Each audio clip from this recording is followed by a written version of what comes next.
नमस्कार साथियों, मैं नरेंद्र प्रजापति आप सबका अपने YouTube चैनल पर स्वागत करता हूं। दोस्तों, हमने पिछले वीडियो में राजस्थान के अफवाह तंत्र की शुरुआत की थी, जिसके अंतर्गत आज हम उसी के अफवाह तंत्र का एक भाग अरब सागरीय अफवाह तंत्र के मुख्य नदी लूनी नदी के बारे में पढ़ते हैं। तो दोस्तों, चलिए अपना वीडियो स्टार्ट करते हैं। तो सबसे पहले अगर हम लूनी नदी के बारे में पढ़ना स्टार्ट करें तो हम इसके उद्गम स्थान के बारे में देखते हैं। तो इसका उद्गम अजमेर के नागपाड़ी से होता है। इसका उद्गम अजमेर से होता है और अजमेर की नागपाड़ी से। इसका उद्गम अजमेर की नागपाड़ी से होता है तथा इसका जो प्राचीन नाम है वह है लवणवती। लवणवती इसका प्राचीन नाम है। तो लूनी नदी का उद्गम है वह अजमेर की नागपाड़ी से होता है तथा इसका जो प्राचीन नाम है वह है लवणवती। दोस्तों, जहां से लूनी नदी का उद्गम होता है वहां पर इसको सागरमती नाम से जाना जाता है। फिर गोविंदगढ़ के निकट जो पुष्कर से आने वाली सरस्वती नदी है, ये लूनी नदी में मिलती है तथा बाद में ये लूनी नदी नाम से जानी जाती है। तो इसमें जो सरस्वती नदी मिलने के बाद इसका नाम लूनी नदी होता है।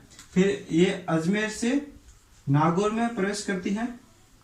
अजमेर से नागौर में ये 10 किलोमीटर बहने के बाद अपना जो मुंह है वह दक्षिण पश्चिम की ओर कर लेती है तथा दक्षिण पश्चिमी हिस्से में प्रवाहित होती है। तो फिर अजमेर से नागौर में बहती है। फिर नागौर में ये नागौर से पाली में प्रवेश कर जोधपुर में प्रवेश करती है। तो नागौर से पाली, फिर जोधपुर और फिर जोधपुर के बाद ये बाड़मेर जिले में बहती है। जोधपुर से बाड़मेर और फिर जालोर, और जालोर के बाद ये गुजरात में प्रवेश कर गुजरात के कच्छ के रण में विलुप्त हो जाती है। तो दोस्तों, लूनी नदी का उद्गम अजमेर जिले से होता है। फिर ये नागौर, पाली, जोधपुर, बाड़मेर और जालोर में प्रवाहित होती है। इसकी जो कुल लंबाई है वो इसकी लंबाई 495 किलोमीटर है। इसकी लंबाई 495 किलोमीटर है तथा ये राजस्थान के कुल अफवाह क्षेत्र का 10.4% है। ये राजस्थान के कुल अफवाह क्षेत्र का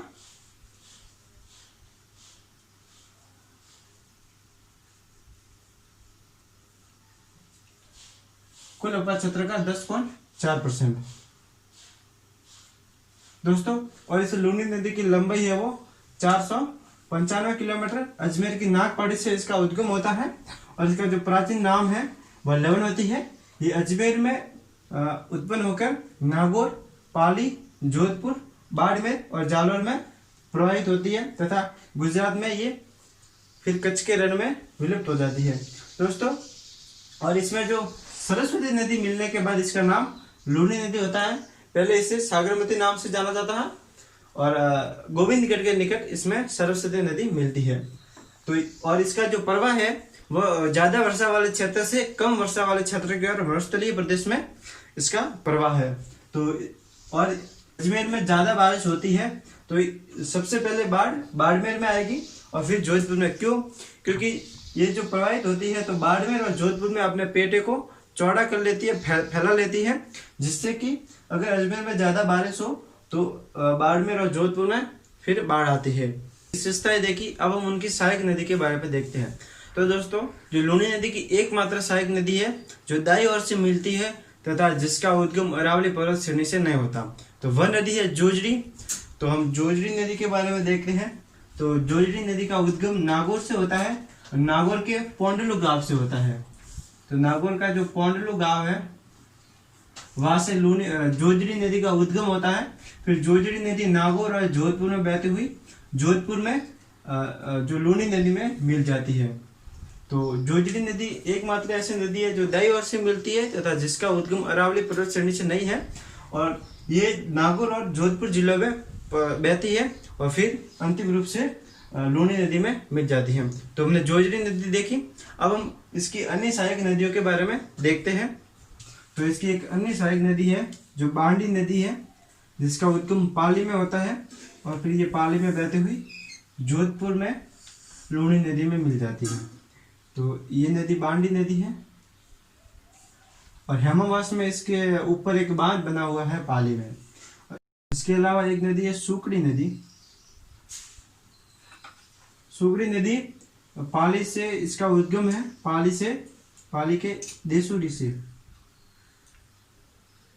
फिर ये पाली में बहती हुई जालोर और फिर बाड़मेर के बाद ये लूनी नदी में मिल जाती है। बाड़मेर में ये समदड़ी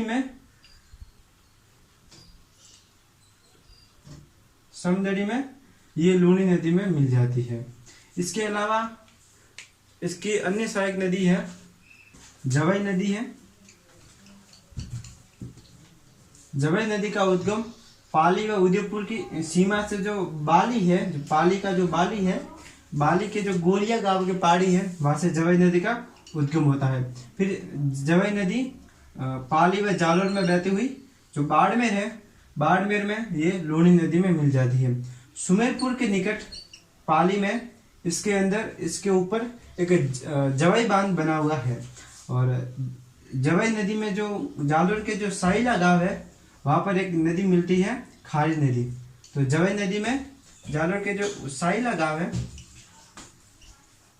साइला जालोर पर इसमें एक नदी मिलती है खारी नदी और फिर जवई नदी अंतिम रूप से लूनी नदी में मिल जाती है। दोस्तों, ये हमने जवई नदी की मुख्य सहायक नदियों के बारे में देखा। इसके अलावा भी इसकी सहायक नदी है जो मीठड़ी नदी है, जो मीठड़ी नदी बांडी नदी में मिलती है। फिर बांडी नदी लूनी नदी में मिलती है। तो दोस्तों, आशा करता हूँ कि आपको हमारी जानकारी अच्छी लगी होगी। अगर आपको वीडियो पसंद आया है तो वीडियो को लाइक करना तथा हमारे चैनल को सब्सक्राइब करना।